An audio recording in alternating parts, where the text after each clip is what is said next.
மகா சிவராத்திரியன்று லிங்கோத்பவரை தரிசிப்பது ஏன் அவ்வளவு சிறப்பு வாய்ந்தது தெரியுமா?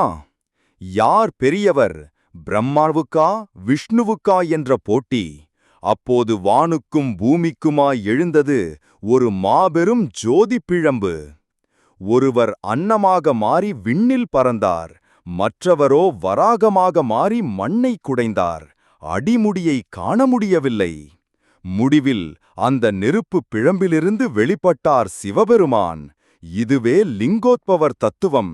சிவனே ஆதியும் அந்தமும் அற்றவர் என்பதை உலகுக்கு உணர்த்திய உன்னத வடிவம். ஏனென்றால் ஆணவத்தை விடுத்து இறைவனே முழுமையானவர் என்பதை பிரம்மாவும் விஷ்ணுவும் உணர்ந்த நேரம் அது. சிவனின் அடிமுடியை காண முடியாது என்பதை ஒப்புக்கொண்ட தருணம்.